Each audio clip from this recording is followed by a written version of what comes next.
Welcome to our end of the year Daily Tech News Show 2019 predictions episode. In Los Angeles, I'm Tom Merritt. And from Studio Feline, I'm Sarah Lane. I'm Roger Chang, the show's producer. It's like we never missed a beat. We're joined today by Justin Robert Young. Yes, that's me. Hi, friends. Also with us, Shannon Morse. Hey, everybody. And Allison Sheridan. Hello, everybody. This is a tradition dating back to the ancient times of Buzz Out Loud, where we do our last podcast of the year predicting what we think is going to happen in the next year. And as you heard yesterday, in a year from now, we will follow up and we will find out if we predicted anything good. Everybody got their crystal balls out, got their prognostication talents ready? I'm ready, Absolutely. man. Crowdsourced it. Got it ready. Just a general mood. How you feeling about 2019? I feel like everything is going to be a lot better. It's got to be better. It has It to has to be better. Yes, please. Please, Lord, make 2019 better. All right. So I'm going to take that as positivity going in. Sarah Lane, let's start with you. What's your first prediction? All right. So I know that these predictions tend to be, it's hard to predict that something, sort of catastrophic might happen within a year's time, but I'm going to go ahead and do that in the spirit of Christmas. And I'm going to start with Apple will stop selling the HomePod and choose instead to focus on adding Siri into speakers that continue to sell a lot better than Apple's own HomePod does, because it's expensive and it's nice, but it doesn't do a lot of things that more affordable speakers do. And the market has kind of run away from it. Now, Apple getting rid of a large product category that obviously the company has spent a lot of time on.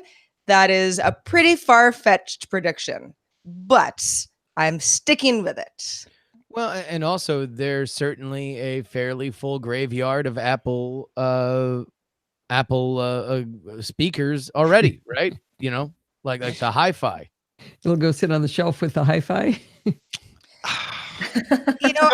And the thing is I certainly don't want to make. I don't hope that the HomePod. Sure, that's a good point. These are predictions, not wishes. Exactly, these are predictions. I know a lot of folks who have got a variety of Echo speakers or the Google Home. I myself went with the Sonos ones, and they continue to have all of the assistants as time goes on, kind of get baked in, and the features are better than ever.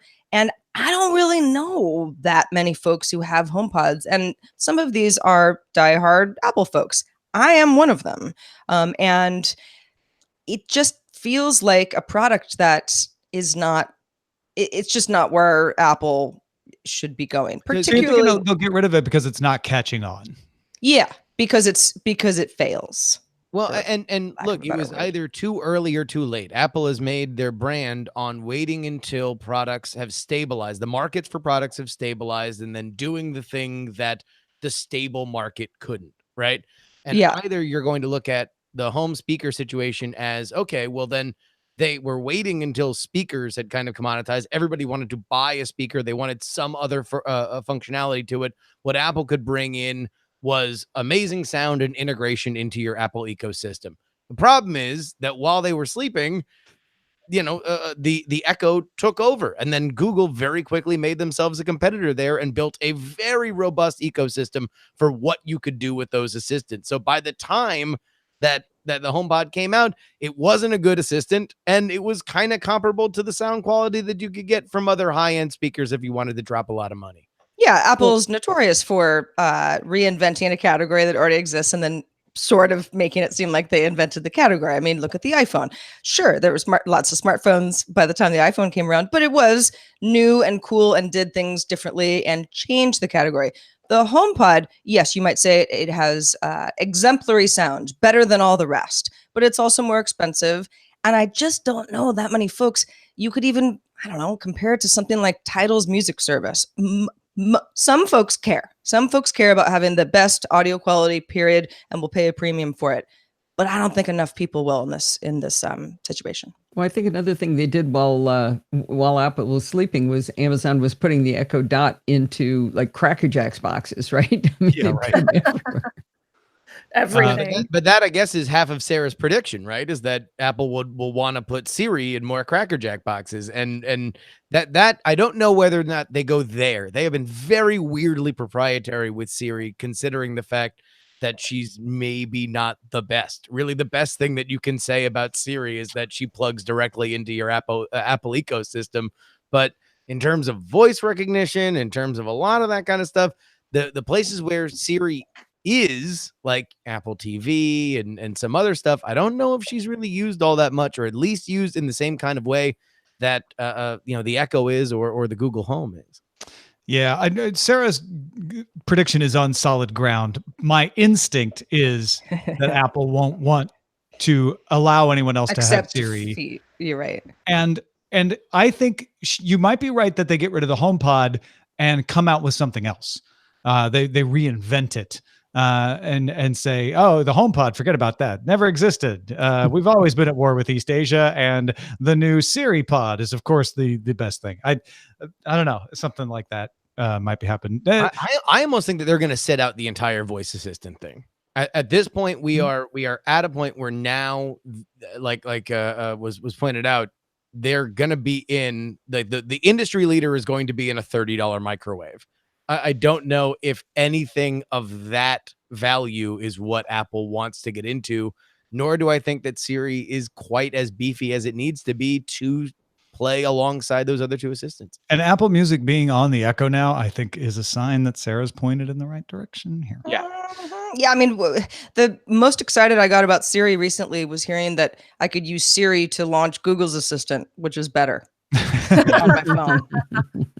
All right. What about your second prediction, Sarah? All right. So not to get too, it's gadget prediction heavy in the old Lane household this holiday season, but I continue to not totally understand the video smart devices. The Echo Show, for example, the Facebook portal, specifically because I've been watching Facebook's video efforts with lots of curiosity, trying to figure out what the heck's going on over there. I do not think that the Facebook portal will be a hit either. And I believe that in general, the category will fade. I don't know enough people, again, and who knows, maybe I just have all the wrong friends, but I don't know enough people who want these in their homes, who want to do that much of video chatting or look at pictures of food when they're looking up recipes in their kitchen.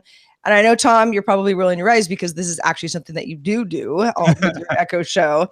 But I don't think enough. Are you folks saying I'm not your friend? Is that what this is about? I'm just saying you're just cooler than all my other friends, perhaps. But I predict that this category will sputter out, and ultimately, we're going to stop. We're not going to be talking about them this time next year. Certainly not the Facebook portal. I'll go that far with you. That one's dead Specifically, that's my prediction. Is the portal's dead? But I believe it's part of a larger category that this whole kind of. But you can video chat with this thing that sits somewhere in your house.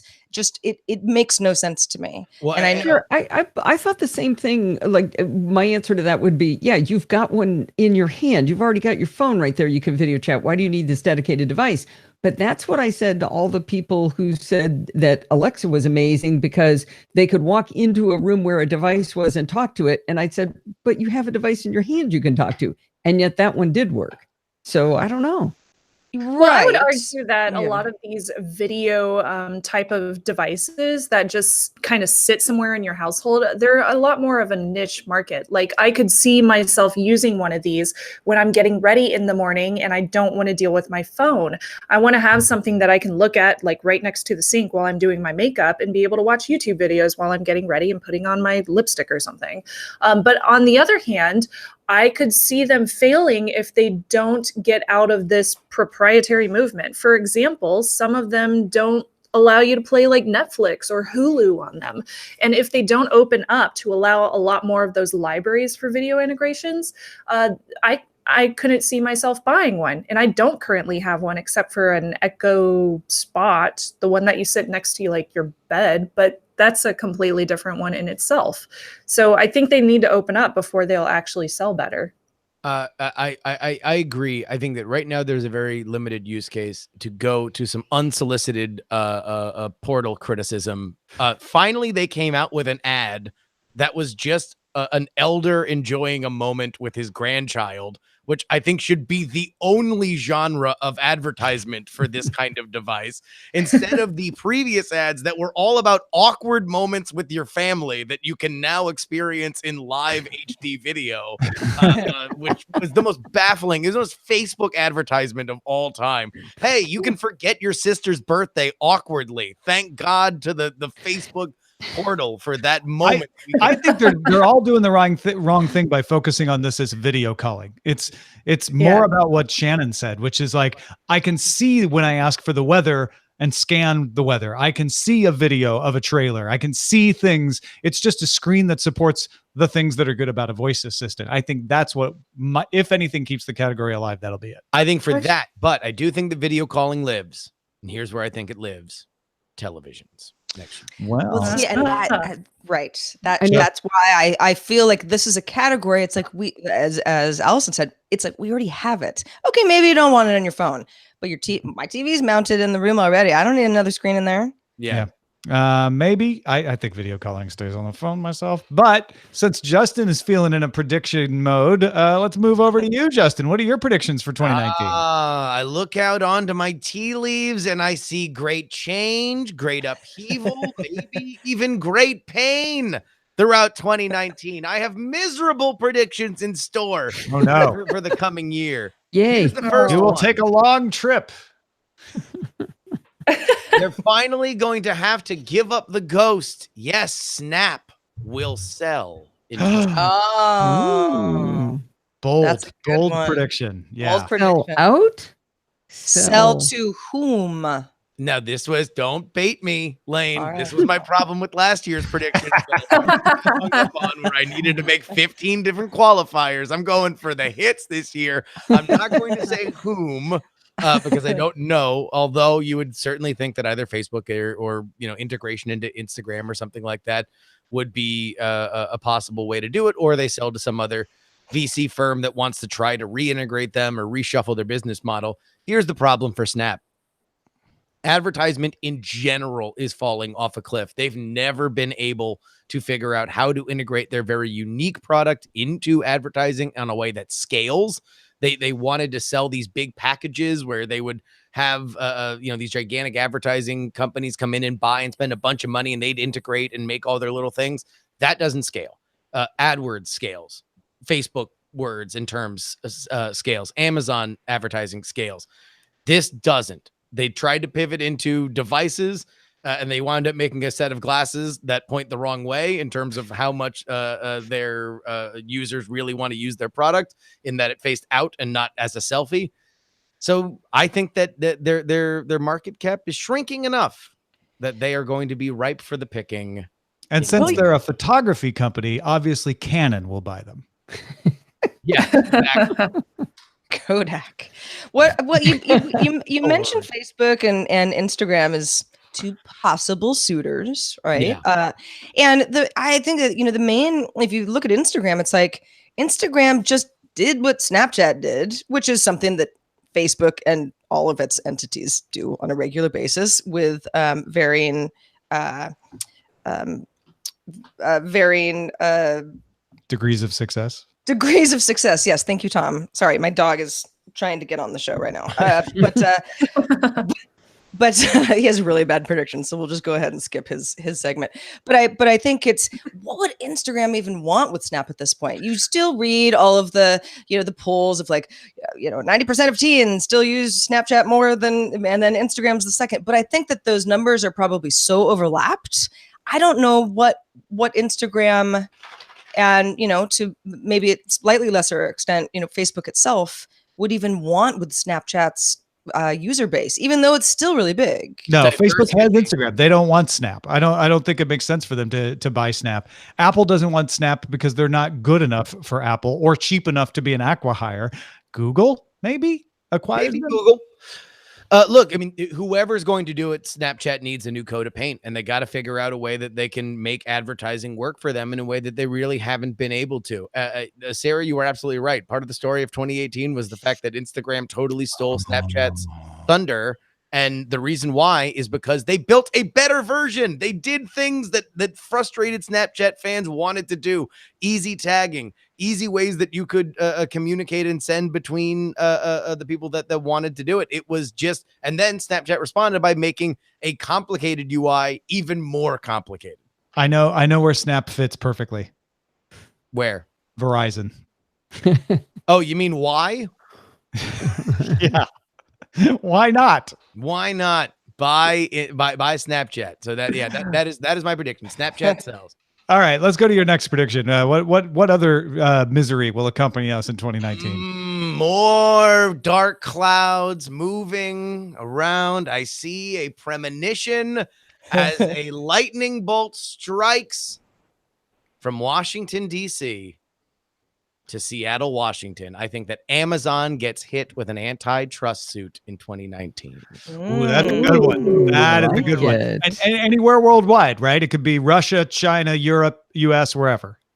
Well, see, I said the US, so I'll stick with the US. But you did. I didn't hear you say the US. I apologize. Yeah. So I'll stick with that. Although I should have just said very blanketly that there you go and be a niche. Almost assuredly that will happen in Europe. Because I feel like it's more likely in Europe than it is in the US. We will allow you to amend at this point if you wish. No,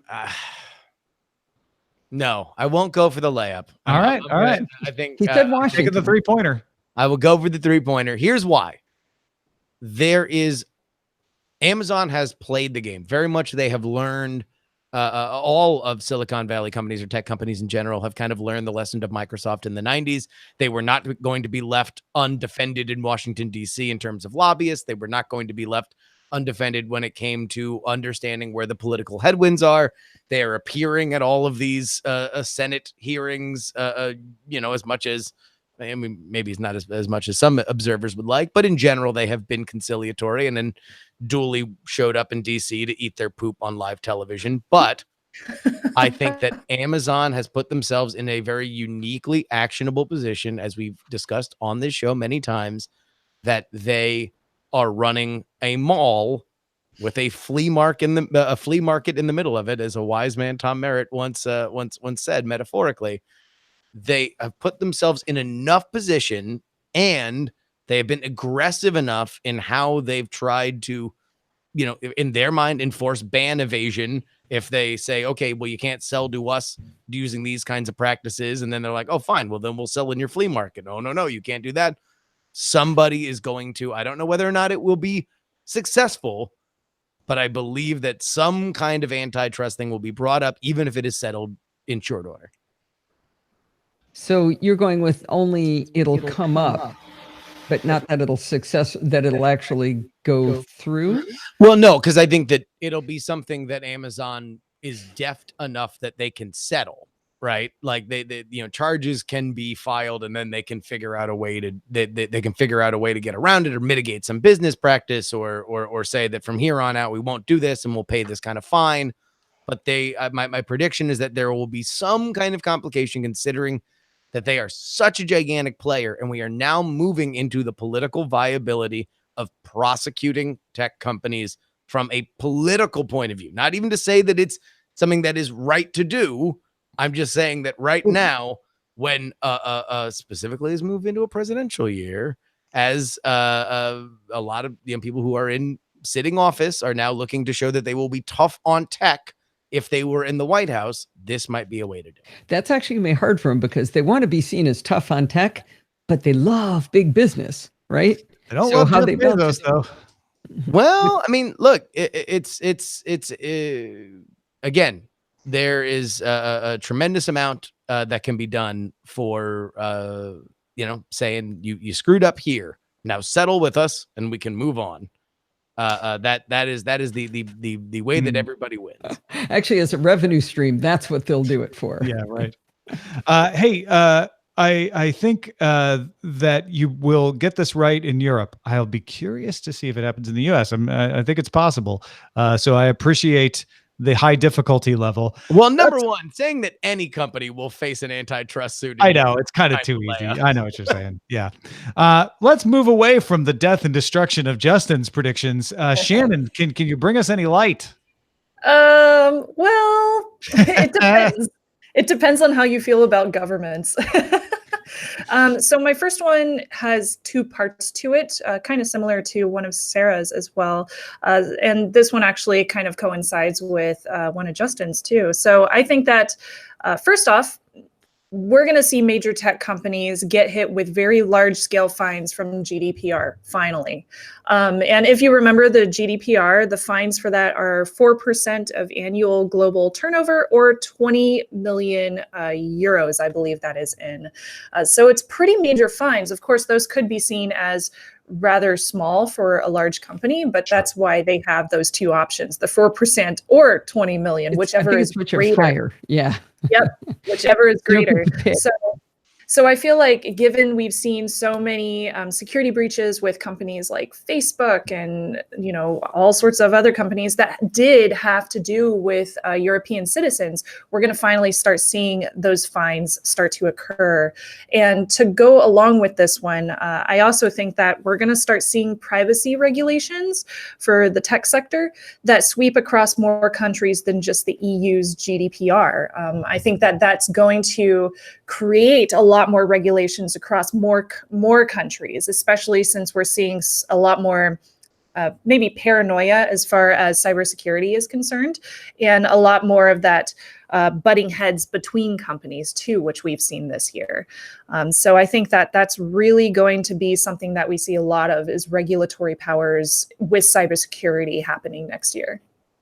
We're seeing the seeds of a U.S. law already being planted in these most recent congressional hearings. I think that's a good bet.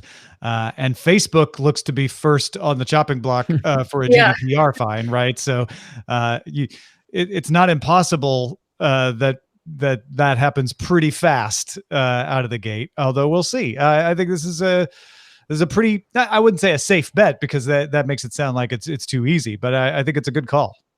Yeah, I think it's a good call too, and it is kind of a lighter prediction, but I don't know how long it for everyone except the tech company that got hit with the fine. It is. Yeah. I know, right? It's like Facebook got hit. Woohoo! The only thing is, like, I don't know how long those regulations would come to pass, and I don't know how long it'll take for fines to actually occur. Of course, we'll see it in the tech news, but it might take months, or it could take a couple of years. I mean, who knows? Yeah, who knows? I'm not familiar with the appeal process there. Right, and that's what could drag it out. Yeah, so exactly. She gets credit, I would think, if they get hit with the fine, they don't have to go through the whole appeal process for her to be right. Drag it out in appeals. Okay, yeah, I think that's fair. Yeah, I agree. Otherwise, this is your 2027 prediction, right? Right. And I think your prediction about more of these rules, again, maybe not coming into place because legislation takes a long time, but bills starting to come out of committee and be actually debated and formed. I certainly think we'll see that in the U.S. This coming year as well. And whether you see that as positive or a negative thing, I mean, it really is a personal opinion as far as that happens. For me personally, I think when it comes to certain things, regulating is a good thing, especially if it comes to like consumer tech products. And I think the GDPR is a good thing, because the more we enact for cybersecurity that protects consumers, I think that makes it better overall. Now, my second prediction is kind of out there, but it's totally possible, or maybe it's just plausible. I don't know. But I think that we're going to see AI start to be used in cyber espionage campaigns and social engineering campaigns for hacks online. And I think that this will most likely happen from state-sponsored actors and people that have a lot of money behind their belts. The reason why I came up with this is because this year we've seen a lot of artificial intelligence start to be used in actual forms. We have seen a little bit of that in the past, but I think there's been a lot of confusion as far as like what AI can be used for and what AI is. I think it's entirely possible that maybe we aren't quite there as far as technology is concerned, but I think that we're building upon the possibility of a scenario happening in the real world where attackers could use artificial intelligence to make malware or to make like ransomware, for example, learn on its own and continue to attack at a growing pace. Yeah. Which can be very scary to think about, but it's something that I think that we need to think about since we need to be able to protect ourselves against that. Can we also predict that security software will start using AI as a defense? Otherwise, yeah, we're back to gloom and totally. doom. Shannon, let me ask you a question. Do we know that this isn't already happening? Not 100%. We don't have evidence of it that we know of yet. We don't have evidence. We don't have public evidence of something like that happening yet. But given AI has been growing at such a fast pace this year, I think that it would be entirely possible next year to see that happen. There's a lot of open source machine learning, which could pave the way to the script kiddies of the future, being able to not have to know anything about AI to be able to implement it. There's also the AI as a service out there that, hopefully they'll secure well enough that it can't be used for foul purposes, but you never know. And the other thing that comes to mind is phishing attempts. Having, something like Google Duplex call you on the phone and ask for your password, starts to make some of the traditional advice about when to give information become even more important. Totally. Yeah. So all good things to think about. So hopefully we can protect ourselves if that does happen. So what you're saying is, no, you don't have a lot of hope and light for 2019. Thanks for your uphill look there. No problem, guys. If you out there wanted to make this into a more general positive prediction, it would be that AI would be used in more and more places. It'll be used in more and more good places as well. It's just that sadly, when, like anything, if it starts to be used for good, it also gets used for bad. Yep. And I actually kind of think to Shannon's prediction that in 2019, we will understand how AI is already being used in state-sponsored hacking, because I think that it is more likely than not that specifically in some of the very developed cyber security countries like the United States, China, Israel, that I would not be shocked if that is already in play. So can I get a quarter of a point if it's proven in 2020 or 2019 that it was happening now? We just didn't know about it? I think it's fair. You'll need to note that because I mean, honestly, I would actually be very surprised if generative adversarial networks weren't being used to help develop software. Maybe not in the actual implementation of malware, but to generate hack-proof software, so that it's not using AI when it's out in the wild, but it's hardened against detection and prevention by going through a GAN that beats up on it. I mean, that seems like something you could easily do right now. Yeah. All right, Allison, you want more than a quarter point though, right? You want some full points. What do you got to predict for 2019? Any hope for us in yours? Well, this one's actually just sad, but I hope this is measurable enough, because I wanted something measurable. But my prediction is that Google will finally come out with a single unified messaging service. It will completely work. It'll be awesome. And it will fail to get immediate adoption because nobody's going to trust them not to just drop it immediately. But the other half of it is it will become widely adopted, but not until the following year. I find this to be a very hopeful prediction. You're saying that the 5 messaging systems that they've narrowed things down to will be unified as one? Well, not necessarily those 5. They could go through 8 or 10 more between now and when they come out with one. But we'll end up with one. Right. It'll be I'm not saying all the others will necessarily disappear, but there will be one unified that does everything that people want. They'll be it should be super excited about, but nobody trusts them anymore. The Linus and Lucy pulling the football out from under. Okay. So wait a minute. All right. But let's quantify that, because I think that I would understand the prediction if it's like, okay, they flatten it out and they only have one. right? But you're saying that they won't flatten it out. They'll still have all the other ones out there, but they will launch they will brand it as finally all these other things. You don't have to worry about them. We have the one that does it. We'll keep all the other products, but you don't have to worry about them anymore. Which is a very Google thing to do, right? Now we've got this. Or some will dribble along. I mean, Google Plus is dead, but they've still got it sitting out there in life support. So I don't want to have to count that they're all gone, is what I'm trying to say. Sure. Right. You're not making a prediction one way or another, whether they sweep the floor clean, but they'll at least have a brand new jewel to hold up in front of you. Right. And it'll be awesome, and we will be afraid to try it. Yeah. Well, but the thing is, if they put it in Android, then everybody uses it, right? Because and that's probably part of the use of the best not one. Not necessarily. Right? I would say, like, I never used Allo, and that was in Android. But do you use Messages? No, I use Signal. Oh, okay. Well, that's a fair point. I think the majority of users use Messages. And so if they made Messages that thing, then immediately they turn the lights on, which may be, to Allison's prediction, is they won't do that. They won't get rid of Messages. They'll make it like Allo, and then not everybody takes it up. Yeah. I'd be willing to even say, though, if they made it into the devices, it still won't get widespread adoption. I'd be willing to go that bold. I mean, the only way I think Shannon's right. The only way you do that is you replace Messages with this new thing. And I doubt they do that. I just don't understand. Now, this has nothing to do with predictions, but I don't understand when you have WhatsApp, when you have WeChat, when you have Line, and those are the successful messaging platforms out there that have everything, not just messages and video and voice, but shopping and calling, ride hailing and ordering food. Why would you take a splintered approach to a messaging service and say, it's a great idea, segmenting the features out into separate apps? Like, that's just, I mean, if you're going to imitate and be coming from behind, you want to imitate the successful models, don't you? Yep. You would have thought.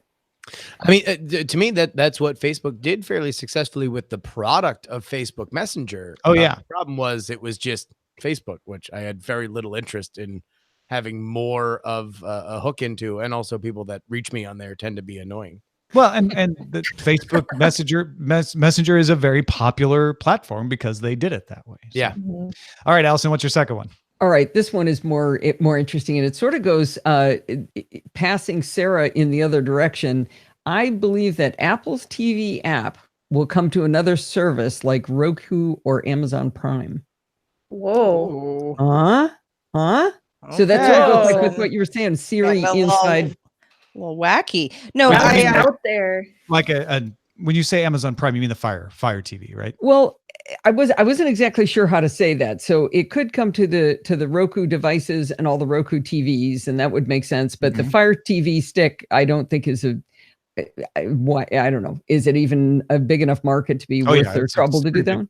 It's a pretty big market. Okay. So when you say Amazon Prime, though, what were you thinking? It would be an add-on subscription to Prime Video? Well, it could be. Yeah, that's kind of what I was going. So can I have either one? Well, hold on. This is pretty out there. You kind of capture everything if your prediction is that Apple will allow that all of the Apple TV app stuff will be free if you have an Apple device. Right? Well, I didn't say that. Okay, well, that's the rumor, right? Right, I've heard that. I had a whole one about that, but I didn't put that in. Okay, well then let's follow me here. Okay. That it will be whatever it will be for Apple devices, native Apple devices.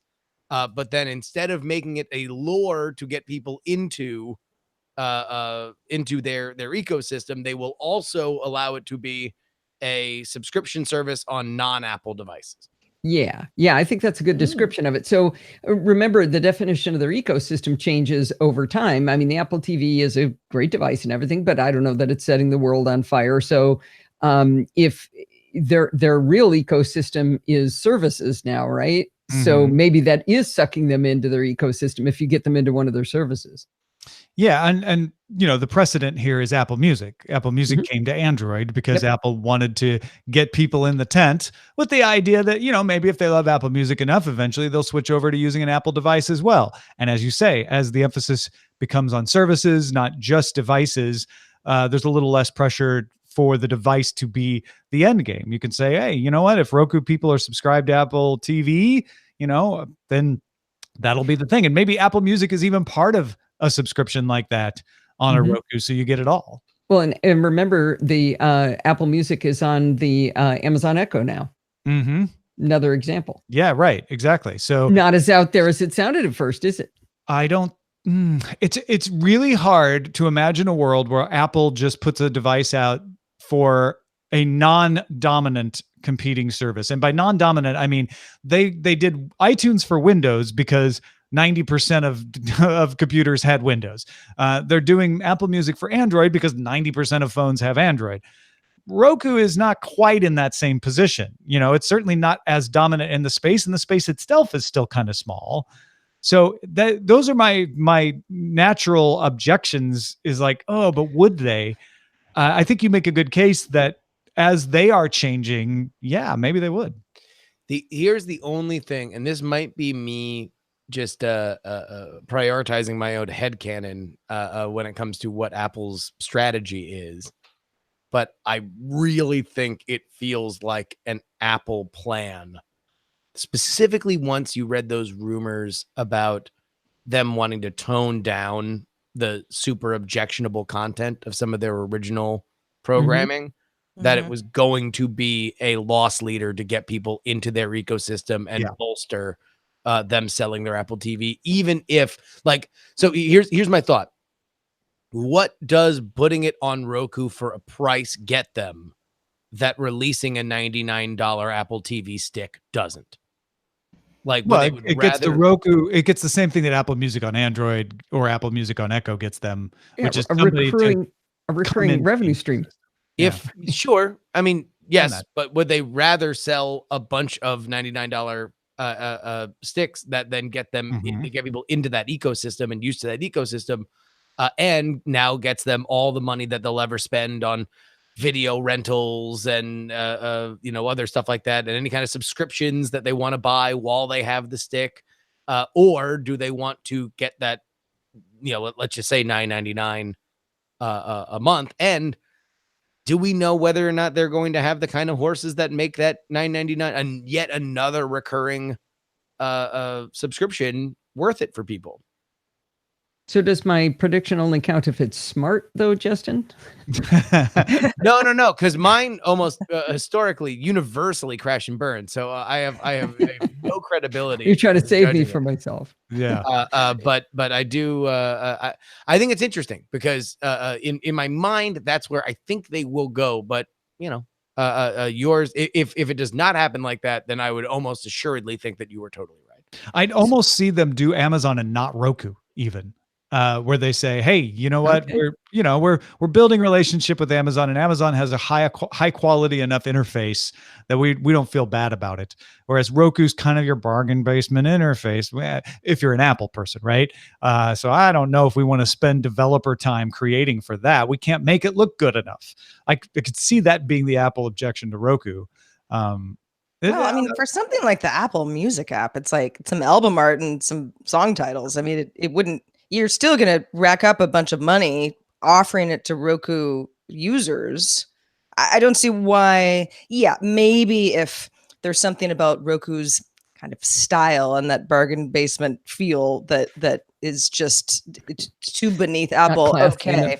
But $10 a month, that pays for itself pretty quick. But you gotta pay the developers to make that app, and then it's got to look good enough for Johnny Ive to say yes, that's fine. Oh, that's where it'll stop, is the way it looks on Roku, because Roku's icky looking. Yeah, right. It won't be pretty enough. So before we close out this section, though, should we? I think I want to change it. Can I change it from the service to saying the device? Because I think that's kind of where we went with it. I don't know when it's. No, you can if you want. I would say make it Amazon Prime Video, because if it maybe just say it'll come to an Amazon product, and then you're covered in both cases. Okay, and I said Roku or Amazon product. Yeah. Okay. So we'll change that for the record. We have an authorized change. Okay. Yeah. All right. That's fair. All right. I'm going to put my money where my mouth is. My first prediction is that this will be the year that we start to hear fretting, moaning, and worrying that restaurants are dying, that physical brick and mortar restaurants are going the way of Borders Books and Circuit City. And it's a tragedy because not only are millennials not eating at the casual dining establishments like Applebee's, but this damn delivery economy is driving out the need for physical locations. All the hot new restaurants don't even have seats. They're all delivered through Postmates and Uber Eats, and it's killing the restaurant industry, and we've got to do something about it. Will be a refrain we will have heard by the end of 2019. That's a pretty good one.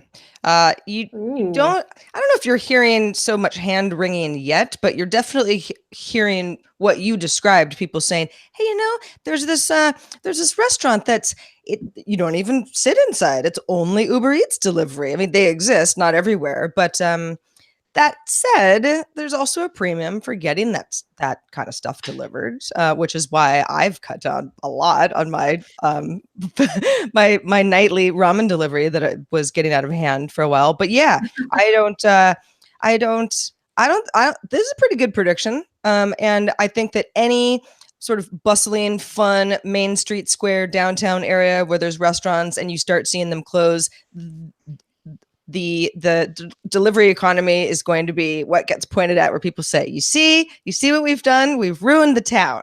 My local diner is no more because of Postmates. Yeah. Hey, Tom, how are we going to measure whether you're right on this?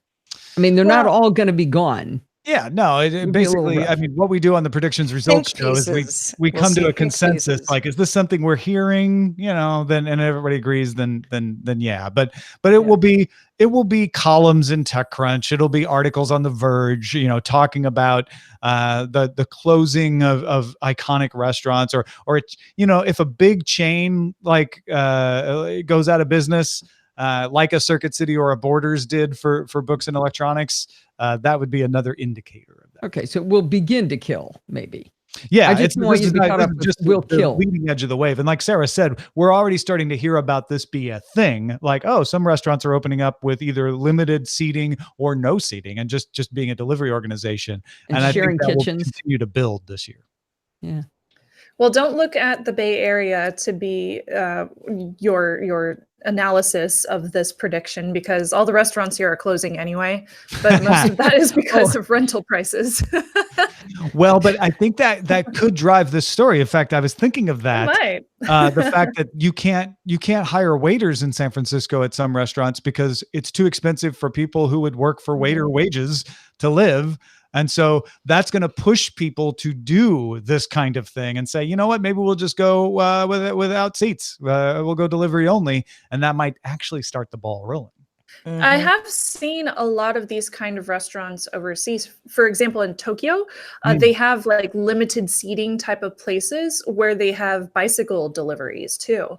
And I think that's because of how like busy that city is and how people don't necessarily have time to go out to eat, or they get out really, really late and they don't have time to, go to a nice date night or anything like that. So a lot of people do just do like the really quick ramen dinner, or they get it delivered to their household inside the city limits of Tokyo.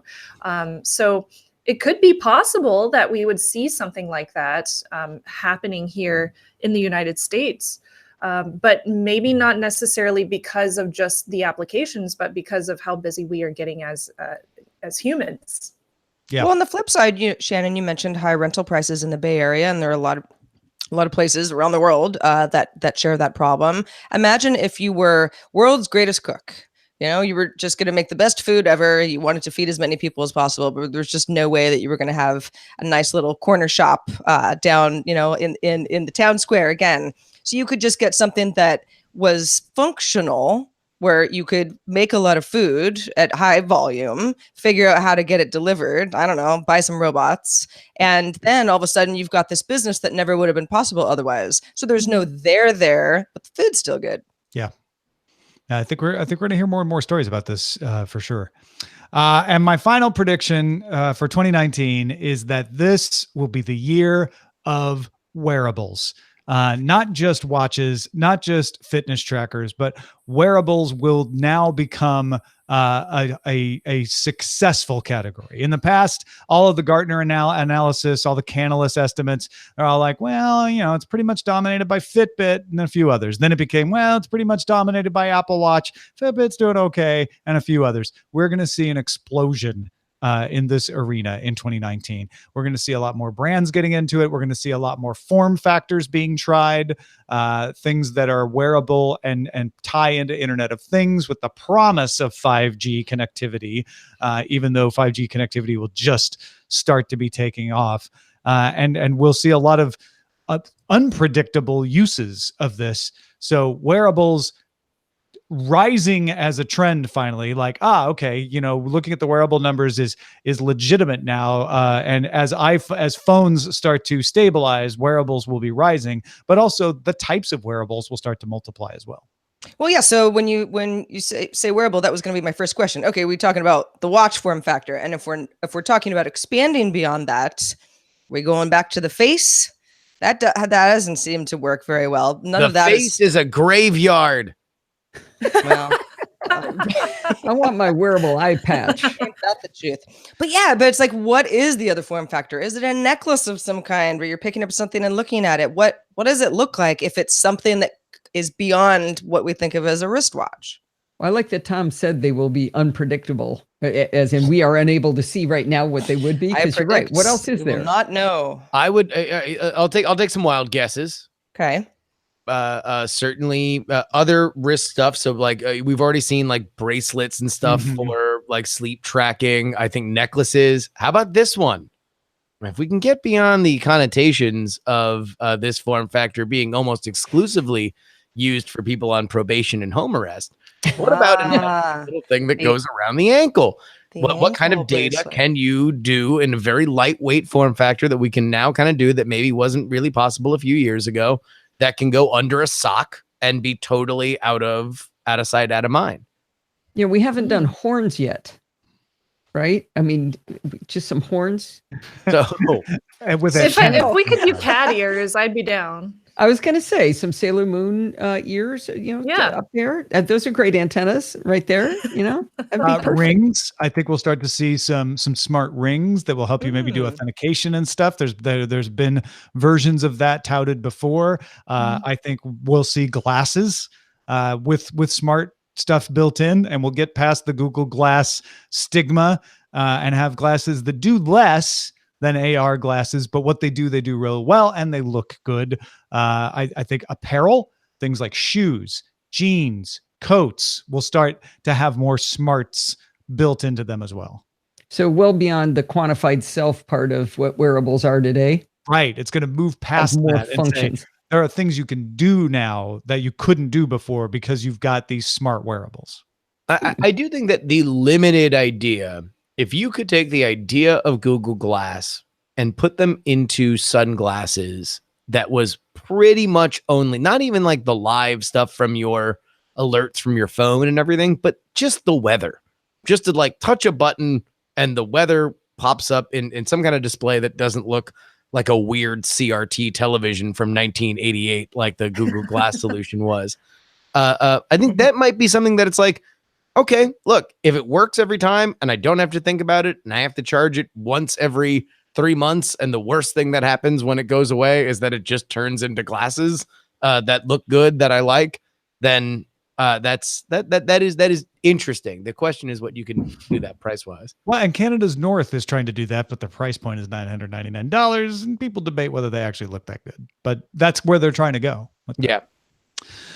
Well, folks, this is the fun part where we get to now start the new year and see how right we are, because I'm sure we're all going to be perfectly right. Thanks, everybody, for joining us. Let's go around the horn. Justin Robert Young, where can people find more of you in the new year? You can find me at Justin R. Young, and I expect on Twitter, and I expect everybody to be tweeting at me as my year of pain commences.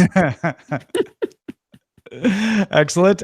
Shannon Morse, in 2019, where should folks look for you?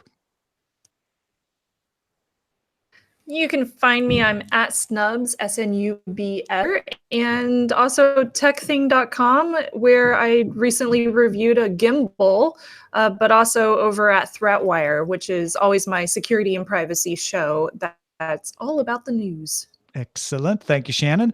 Allison, Sheridan, in 2019, you're going to be at the same place?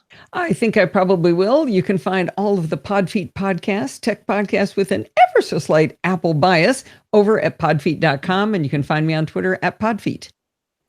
Sarah Lane, we never get to ask each other where we're going to be. Where are you going to be in the new year? We'll be right here.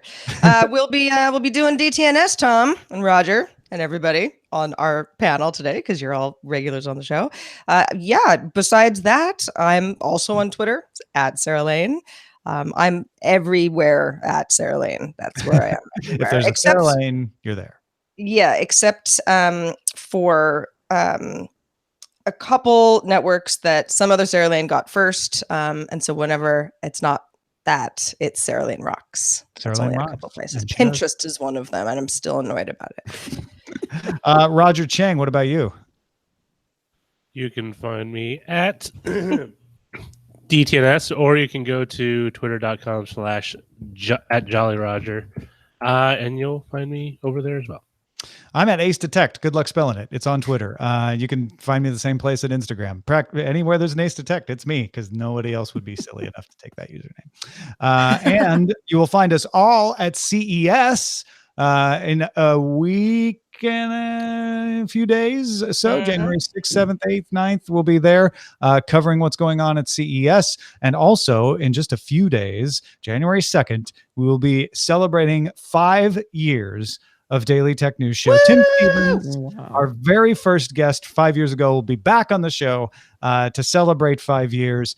And so let's finish this year by thanking every single one of you. There have been almost 10,000 people who have supported the show at one time or another on Patreon over the years. There's several thousand who have supported it in other ways. Maybe it's buying merchandise or PayPal, or just telling their friends about it. So literally tens of thousands of people have made this show possible. And to each and every one of you, thank you. Thank you so much. 5 years ago, I didn't know that I would be doing this successfully at all. I didn't know if it would make it out of the year. I didn't know what I was going to be doing. And thanks to you, we're still doing it and hopefully getting better and better at it all the time. So congratulations, Tom. 5 years. That's awesome. Thank you very much. And if you want to be part of that club, or even come back to the club, if you had to leave for a little while, now's the time to get back. We got some special stuff coming. Patreon.com/DTNS. Your feedback keeps us alive, literally. Our email address is feedback@dailytechnewsshow.com. We are also live Monday through Friday at 4:30 p.m. Eastern, 21:30 UTC. And you can learn more at dailytechnewsshow.com/live. Our 2018 is over. Happy New Year, everybody. Talk to you next year. This show is part of the Frog Pants Network. Get more at frogpants.com. Diamond Club hopes you have enjoyed this program.